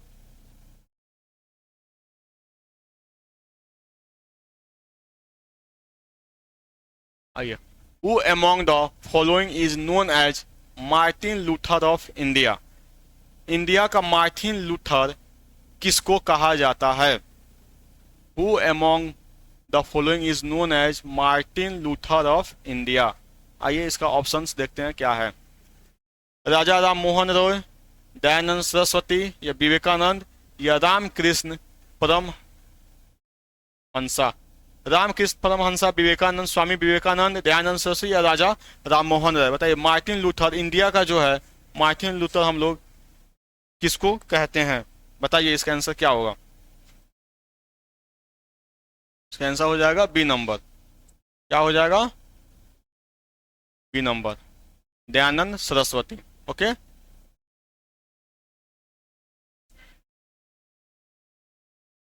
आइए, who among the following great man is called the father of Indian renaissance? कौन सा ग्रेट वो इंसान है, ग्रेट मैन है, जो कि फादर बोलते हैं इंडियन रिनाइसेंस को? रिनाइसेंस, इंडियन रिनाइसेंस को का फादर उनको उनको कहा जाता है। कौन है वो? विवेकानंद है, राजा राम मोहन रॉय है, या रविन्द्रनाथ टैगोर है, या दयानंद सरस्वती है? बताइए क्या इसका आंसर होगा? क्या इसका आंसर विवेकानंद होगा, स्वामी विवेकानंद, या राजा राम मोहन रॉय, या रविन्द्रनाथ टैगोर, या दयानंद सरस्वती? बिल्कुल सही, इसका आंसर होगा राजा राम मोहन रॉय। ठीक है, 46 नंबर क्वेश्चन देखते हैं क्या कह रहा है। Who was the British prime minister during the time of revolt of 1857? जब 1857 का रिवॉल्ट हुआ था तो उस समय का प्राइम मिनिस्टर कौन था? Lord John Russell, George Hamilton, या पल्मरस्टोन, या जोन्स टेम्पल? बताइए इसका आंसर क्या होगा? इसका आंसर होगा पल्मरस्टोन। पल्मरस्टोन जो था उस समय वो प्राइम मिनिस्टर था 1857 का, जब रिवॉल्ट हो रहा था तब। 47 number question, what did the queen proclamation of 1858 announce? जो ये 1858 का जो प्रोक्लेमेशन है क्वीन का, जो अनाउंस हुआ था, कौन कौन से स्टेटमेंट सही है, कौन कौन से गलत है? आइए हम लोग देखते हैं। आपको पहले मैं बता दूं, जो प्रोक्लेमेशन ऑफ 1858 है वो क्या है। जो 1857 रिवॉल्ट के बाद जो 1857 का नया एक्ट आया था, इसको हम लोग 1858 का एक्ट बोलते हैं, एक्ट ऑफ 1858 भी बोलते हैं, एक्ट ऑफ 1858। इसको हम लोग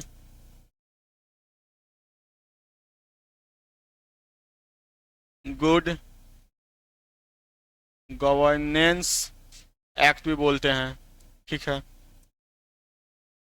गुड गवर्नेंस एक्ट भी हम लोग इसको बोलते हैं, एक्ट ऑफ 1858 भी बोलते हैं, जो कि क्वीन विक्टोरिया के द्वारा अनाउंस किया गया था। और इसमें क्या हुआ था, देखते हैं क्या क्या हुआ। Evolution of east India company, east India company जो था उसका एवोल्यूशन हो गया था, खात्मा हो गया था।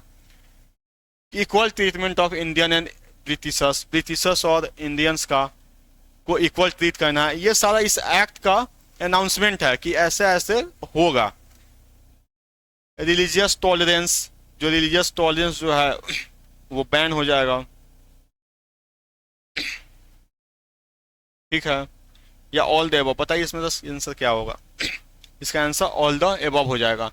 Evolution of east India company का देखिए 1857 का जब तक रिवॉल्ट हुआ था उस समय तक इंडिया पे कोई राजा का या किसी देश का राज नहीं था, एक कंपनी का राज था। जो एक ब्रिटिशर्स जो 1600 में हमारे इंडिया में आई थी, ब्रिटिश ईस्ट इंडिया कंपनी, जो एक छोटा सा कंपनी खोली और धीरे धीरे वो अपना किंगडम पूरा इंडिया में फैला लिया। और एक कंपनी जो थी हमारे ऊपर राज कर रही थी, कोई क्राउन या कोई राजा नहीं। बाद में जब 1857 का जब रिवॉल्ट हुआ तब वहाँ के जो रानी थी क्वीन विक्टोरिया, उन्होंने एक प्रोक्लेमेशन जारी किया 1858 का, जिसमें ब्रिटिश ईस्ट इंडिया कंपनी के रूल को ख़त्म कर दिया और क्राउन रूल एस्टेब्लिश कर दिया। जब ये evolution of east India company जब हो गया, जब कंपनी का रूल जो है वो ख़त्म कर दिया, तो कंपनी का रूल जब ख़त्म कर दिया तो इंडिया पे फिर राज कौन करेगा, बताइए। इंडिया पे राज करना भी तो कोई चाहिए ना। तो क्या हो गया, क्राउन रूल हो गया, क्राउन रूल स्टार्टेड। क्राउन का मतलब होता है वो ताज, ठीक है। ताज का मतलब महारानी का डायरेक्ट रूल अब इंडिया पे होने लगेगा। अब ये कंपनी रूल नहीं करेंगे इंडिया के ऊपर, डायरेक्ट रूल कौन करेगा, महारानी करेगी। Equal treatment of India and Britishers, Indian और ब्रिटिशर्स को इक्वल ट्रीटमेंट देने की बात की गई थी एक्ट ऑफ 1858 में।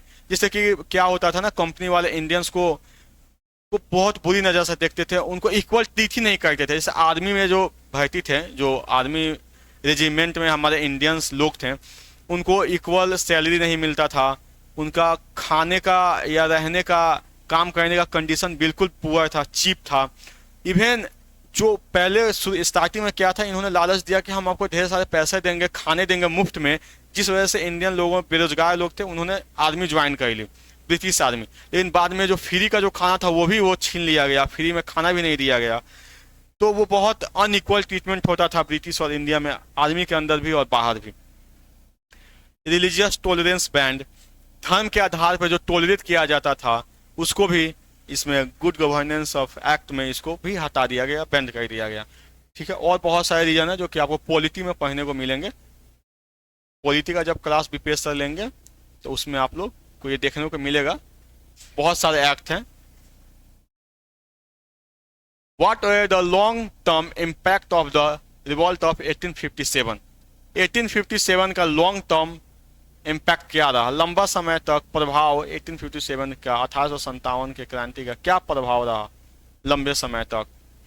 End of company rule, beginning of direct British rule, growth of Indian nationalism, या ऑल द एबव। अभी मैंने थोड़ी देर पहले आपको जस्ट बताया था कि Indian end of company rule खत्म हो गया था, ठीक है। कंपनी रूल को खत्म करके क्या रूल आया था, इसके जगह पे क्राउन रूल एस्टेब्लिश हुआ था, या उसको आप लोग डायरेक्ट बोल सकते हैं कि डायरेक्ट ब्रिटिश रूल भी उसको बोल सकते हैं हम लोग, डायरेक्ट ब्रिटिश रूल का भी एस्टेब्लिश हुआ था। Growth of Indian nationalism, Indian nationalism का बढ़ावा, इंडियन नेशनलिज्म को बढ़ावा फिर से देने लग गया, ब्रिटिशर्स जो है देने लगे उसको, कि इंडियंस जो है फिर से ये ऐसा फिर वो क्या बोलते हैं, जो 1857 का विद्रोह था वो फिर दोबारा ना हो। और इसी चीज को रोकने के लिए ब्रिटिशर्स ने बहुत बहुत तरह के रिफॉर्म लाए। इसका आंसर हो जाएगा all the above.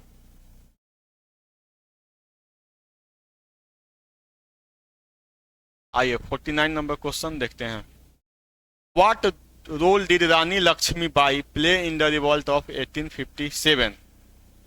Lead the revolt in Jhansi, organise attack in Awadh, या सपोर्टेड तात्या टोपे इन कानपुर या फाउट इन दिल्ली। रानी लक्ष्मीबाई जो थे, जो थी, उनका जो रिवॉल्ट ऑफ 1857 जो था, उनमें इनका क्या रोल था? रिवॉल्ट ऑफ 1857 इनका क्या रोल था, बताइए। तो इनका रोल जो था वो led the revolt in Jhansi. Rani Lakshmibai कहाँ की रानी थी? झांसी की रानी थी।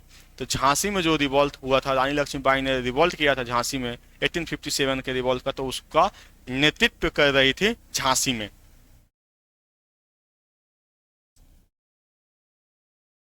पचास नंबर 50 नंबर क्वेश्चन देखिए। Who was the British officer who defeated Rani Lakshmibai? कौन सा वो ब्रिटिश ऑफिसर जो है वो रानी लक्ष्मीबाई को झांसी में डिफीट कर देता है? या जब रानी लक्ष्मीबाई 1857 का रिवॉल्ट बहुत बहादुरी से लड़ रही होती है, उनका जो बेटा था वो अपने पीछे कपड़ा से एक पीछे ऐसे बांध लेती है और तलवार से घोड़ा पे बैठ कर तलवार से ब्रिटिशर्स को बहुत बहुत बढ़िया से, बहुत अच्छे से सामना करती है। इवन ऑलमोस्ट झांसी को आज़ाद कर दिया था ब्रिटिशर्स के रूल से। तो इसका आंसर होगा, देखिए ऑप्शन क्या है, general Havelock, general Outram, general Hugh Rose या सर कोलिन कैंपबेल। इसका आंसर मैंने कुछ देर पहले बताया था, इसका आंसर हो जाएगा जनरल हुज रोज। जनरल हुज रोज को रानी लक्ष्मीबाई, इनके द्वारा रानी लक्ष्मीबाई डिफीट हो गई थी 1857 के रिवॉल्ट में। 51 number, what role did Rani Lakshmibai play in the revolt? Rani Lakshmibai जो है 1857 के रिवॉल्ट में कौन सा रोल प्ले करती है? ठीक है। Led the revolt in Jhansi organise attack in Awadh, supported Tatya Tope in Kanpur, fought in Delhi. ये दोबारा क्वेश्चन आ गया है same. Who was the British officer? नहीं, ये भी दोबारा क्वेश्चन आ गया है। हाँ, the revolt of 1857 failed due to which major factor? कौन सा ऐसा मेजर फैक्टर है जिसके वजह से 1857 का रिवॉल्ट जो है वो फेल्ड हो गया, वो सक्सेस नहीं हो पाया? 1857 का रिवॉल्ट जो है उसको बीडी सावरकर जो है वो फर्स्ट इंडिपेंडेंस वार भी बोलते हैं। तो कैसा क्या रीजन था कि वो फेल हो गया, कामयाब नहीं हो पाया? ऑप्शन है lack of modern weapons, poor leadership, regional differences या all the above. Lack of modern weapons है, क्या मॉडर्न हथियार की कमी की वजह से हो गई थी? सही है। पुअर लीडरशिप, क्या लीडरशिप पुअर था? बिल्कुल सही है। देखिए इसमें एक हम लोग एक नेशनलिज्म देखने को नहीं मिलता है। जब 1857 का जब रिवॉल्ट हुआ था तो उसमें नेशनलिज्म देखने को आपको नहीं मिलेगा। किसी के मुंह से आप नहीं सुने होंगे, या कोई भी लीडर था, जैसे कानपुर में नाना साहब हो गए, लखनऊ में हजरत महल हो गई, या आधा में जगदीश, आधा जो है जगदीशपुर बिहार में बाबू कुंवर सिंह हो गए। सारे जगह पे आप कोई ना कोई इंसान, सब कोई अपने पर्सनल पर्सपेक्टिव के वजह से युद्ध लड़ रहे थे, 1857 का रिवॉल्ट में पार्ट लिए हुए थे। किसी का ये इंटेंशन नहीं था, स्वतंत्रता किसी का इंटेंशन नहीं था, इंडिपेंडेंस जो है वो किसी का मुंह से आप नहीं सुने होंगे कि हमको इंडिपेंडेंस इंडिपेंडेंस चाहिए, कि हमको इंडिपेंडेंस चाहिए ब्रिटिशर्स, कोई नहीं बोला था। सब कोई अपना अपना पर्सनल पर्सपेक्टिव के थ्रू लड़ रहा था।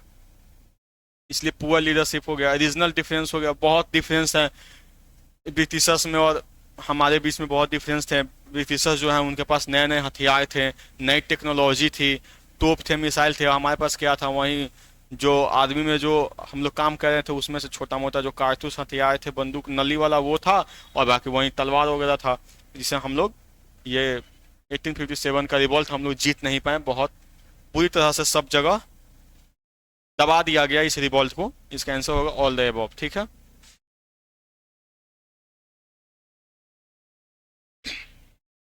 Match the leaders of revolt with their area and operations. Leader of revolt, जो रिवॉल्ट जो था उसका मैच करना है कौन से लीडर्स जो कहाँ कहाँ से बिलोंग करते हैं। ठीक है।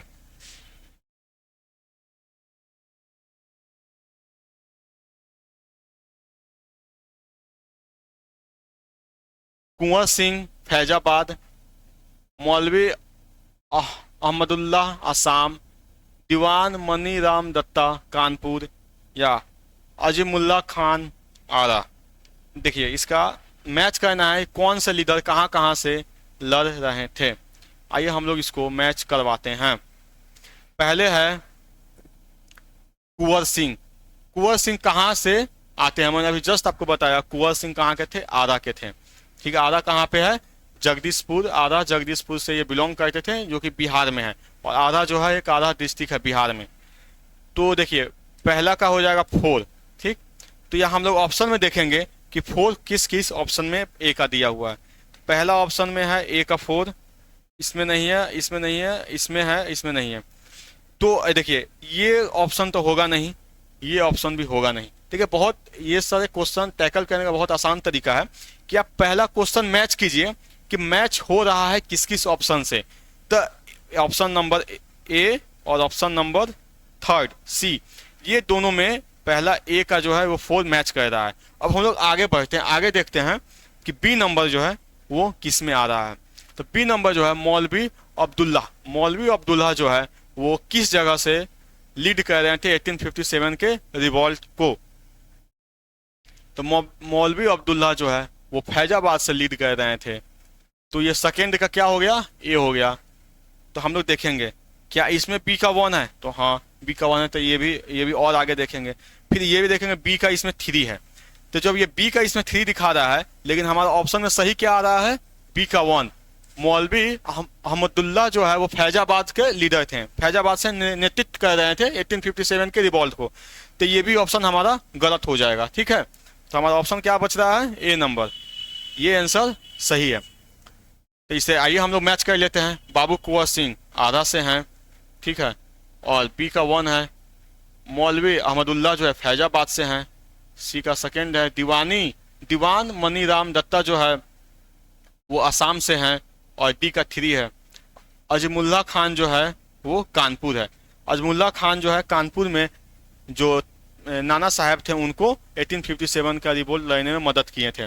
तो कानपुर के जो मेन लीडर थे नाना साहेब भी थे, Nana Saheb.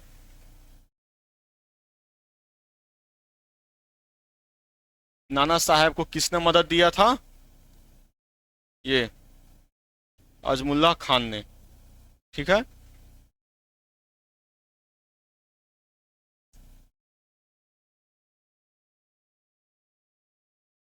Which of the following statement relating to the Government of India Act 1858 are correct? जो गवर्नमेंट ऑफ इंडिया एक्ट आया था 1857 रिवॉल्ट के बाद, उसमें से कौन सा स्टेटमेंट सही, आइए हम लोग देखते हैं।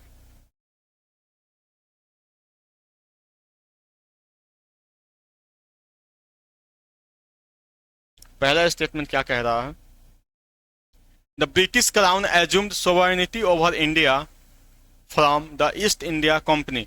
जो ब्रिटिश क्राउन जो थे, जो वहाँ की महारानी जो थी, वो इंडिया के ऊपर सोवरेनिटी एस्टेब्लिश कंपनी को, जो ईस्ट इंडिया कंपनी जो है, ब्रिटिश क्राउन सोवरेनिटी के, इंडिया के ऊपर सोवरेनिटी एज्यूम कर पाई थी कि नहीं। The British parliament enact the first statute for the governance of India under the direct rule of British. British का जो डायरेक्ट रूल इंडिया में आया था कि नहीं पूछ रहा है। This act dominated by the principle of absolute imperial control without any popular participation in the administration of the country. बताइए इसका आंसर क्या होगा, 1 and 2, ओनली 2, या 1 2 3, या 1 and 3। इसका आंसर हो जाएगा 1 2 3, 1 2 3, तीनों का तीनों ऑप्शन इसका सही है। ठीक है, ब्रिटिश क्राउन जो है वो एज्यूम सोवरेनिटी एज्यूम कर लिया था इंडिया के ऊपर ईस्ट इंडिया कंपनी के जगह पे। ठीक है, ब्रिटिश पार्लियामेंट जो है वो पहला एक स्टेट्यू जो था गवर्नेंस, इंडियन गवर्नेंस का, जो कि डायरेक्ट रूल था ब्रिटिशर्स का वहाँ पे। और यह जो एक्ट जो है वो imperial control without any participation of in the administration in the country, किसी भी बिना किसी पार्टिसिपेशन के, ठीक है, वो इंपीरियल कंट्रोल जो था ब्रिटिशर्स जो इंडिया के ऊपर रखे थे। 1856 what was the main cause of the failure of, ये मैंने शायद आपको बता दिया है, लैक ऑफ हिंदू मुस्लिम, हाँ नहीं ये अलग क्वेश्चन है। What the main cause of the failure of revolt of 1857, 1857 का और क्या क्या रीजन हो सकता है फील्ड होने का? तो lack of Hindu Muslim community, lack of common strategy and central organisation, its effect was with in a limited area, non participation of landlords. ठीक है, बताइए इसका आंसर क्या होगा? देखिए, lack of human Muslim unity, Hindu Muslim का जो यूनिटी था वो कम नहीं था। हिंदू मुस्लिम इकट्ठा लड़ रहे थे इस मतलब इस लड़ाई में, हिंदू अपने लिए लड़ रहे थे, मुस्लिम अपने लिए ये दोनों इकट्ठा होकर इस लड़ाई को लड़ रहे थे, ये सही है। Lack of common strategy and central organisation, हाँ इसको ये हम लोग कह सकते हैं कि जो lack of common strategy, strategy की कमी थी हमारे पास एक प्रॉपर कोई लीडर नहीं था गाइड करने के लिए, और हमारे पास वो स्ट्रेटजी हम लोग नहीं बनाए थे।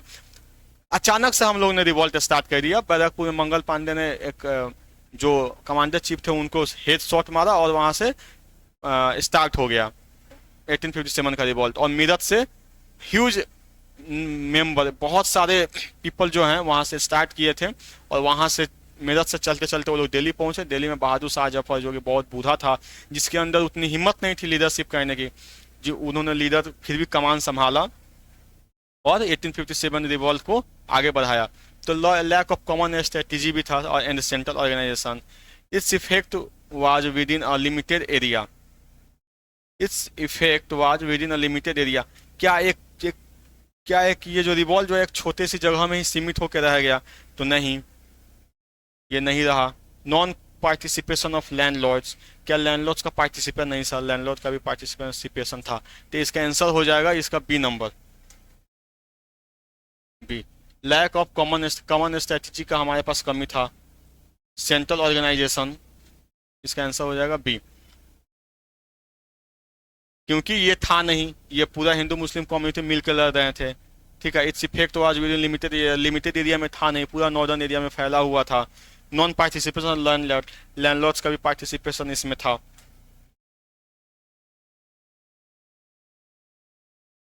आइए, हाँ लैंडलॉर्ड्स का पार्टिसिपेशन था, लेकिन कौन थे जिसका पार्टिसिपेशन इसमें नहीं था? तो जो बहुत बड़े, देखिए बहुत सारे प्रिंसली स्टेट थे, उन्होंने साथ नहीं दिया था 1857 के रिवॉल्ट में, वो ब्रिटिशर्स की तरफ कुछ गए थे। कुछ ऐसे मनी लेंडर्स थे, कुछ जमींदार जो थे वो ब्रिटिशर्स के साथ देने लगे, कुछ लोकल रूलर्स थे वो भी ब्रिटिशर्स का साथ देने लगे, जो हमारे साथ नहीं आए थे। ये भी एक रीजन है जिसकी वजह से 1857 का रिवॉल्ट हम लोग हार गए थे।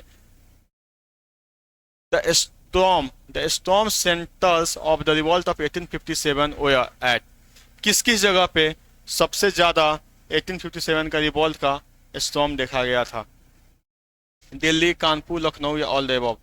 और इसका आंसर होगा ऑल द अबव। दिल्ली में बहादुर शाह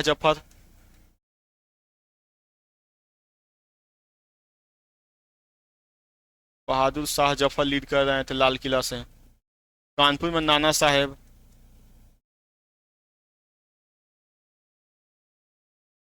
और लखनऊ में Hazrat Mahal, Begum Hazrat Mahal.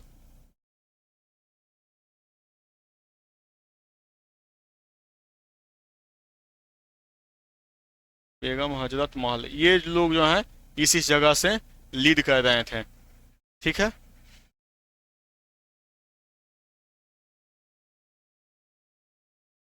Thus, a young soldier was hanged on 29th March of 1857 for revolting single-handed and attacking his superior officer. कौन जो था वो हैंग कर दिया गया? 29 अप्रैल नहीं होगा, 29 मार्च नहीं होगा, 8 अप्रैल होगा। 8 अप्रैल को हैंग कर दिया गया है। 1857 का रिवॉल्टिंग को single handed attacking by his attacking superior officer, superior जो ऑफिसर है उसको उसके ऊपर अटैक करके सिंगल हैंडेड अटैक किया था, जिन्होंने 1857 के रिवॉल्ट का स्टार्ट किया था, जिनका नाम है तो देखिए बहादुर शाह जफर या मंगल पांडे या नाना साहेब या अहमद शाह। इसका आंसर हो जाएगा मंगल पांडे। मैंने अभी आपको थोड़ी पहले बताया था मंगल पांडे ही जो थे जिन्होंने अपने ऑफिसर्स को हेड शॉट करके वहां से 1857 के रिवॉल्ट का स्टार्ट किया था। इनके बारे में मैंने बता दिया है। बहादुर शाह जफर दिल्ली से लीड कर रहे थे, नाना साहेब आपका जो है कानपुर से लीड कर रहे थे। 59 द रिवॉल्ट बिगेन एट, जो रिवॉल्ट जो है वो कहाँ से स्टार्ट हुआ था? सूरत, इलाहाबाद, मेरठ या मलवा? इसका आंसर हो जाएगा मेरठ। अभी मैंने बताया आपको, मेरठ से जो है वो स्टार्ट हुआ था। मेरठ से इन्होंने स्टार्ट करके वहाँ से लोगों ने ब्रिटिशर्स को मार मार के अचानक इन्होंने दिल्ली पहुंचे थे, और दिल्ली में बहादुर शाह जफर को लाल किला के सामने जाके इकट्ठा हुए। तो बहादुर शाह जफर को बोले कि आप हमारे लीडर बनिए, हमारे इस रिवॉल्ट को नेतृत्व कीजिए, क्योंकि अभी आप ही एक ऐसे रूलर बचे हुए हैं जो कि जैसे मुगल, इन्होंने सिर्फ बहादुर शाह जफर को ही क्यों चुना? क्योंकि देखिए बहादुर शाह जफर एक मुगल एम्परर थे, ठीक है। मुगल का जो है पूरे all over, maximum almost all over India में उनका राज चलता था, जिस वजह से इन्होंने बहादुर शाह जफर को चुना, क्योंकि उनकी बात सब लोग मानेंगे। नेक्स्ट देखते हैं 60 number question. The use of the greased cartridges would endanger the religion of Muslim sepoy and, जो ये कार्टिज जो आया हुआ था, ग्रीस कार्टिज, वो हानिकारक था किस किस कम्युनिटी के लिए, किस किस धर्म के लिए? मुस्लिम सिपोय के लिए, और किस धर्म के लिए? ठीक, जैन, बुद्धिज्म, क्रिश्चियन या हिंदू? इसका आंसर हो जाएगा डी नंबर, हिंदू। क्योंकि जो ये ग्रीस कार्टूस जो था वो किससे किससे बना हुआ था? बना हुआ था fat of pig and cow, गाय और सुअर की चर्बी से बना हुआ था, जो कि सुअर मुस्लिम कम्युनिटी में हराम है, बैन है, और गाय हमारे हिंदू धर्म में माता है, तो हमारे हिंदू धर्म में ये बैन है। तो इसको हम लोग, इस वजह से हम लोग इसको, इस वजह से रिवॉल्ट भी स्टार्ट हुआ था। चलिए, बहुत बहुत धन्यवाद आप लोगों का। मैं आशा करता हूँ कि आप लोगों को मेरी बातें समझ में आई होंगी, जो भी मैंने सीरीज एमसीक्यू करवाई होगी आपको समझ में आई होगी। किसी भी तरह की परेशानी हो, कोई भी टॉपिक अगर आपको समझ में ना आए, आप कमेंट बॉक्स में मैसेज कीजिएगा, उस टॉपिक को मैं नेक्स्ट क्लास में कवर करवा दूंगा। तब तक के लिए जय हिंद, नमस्ते।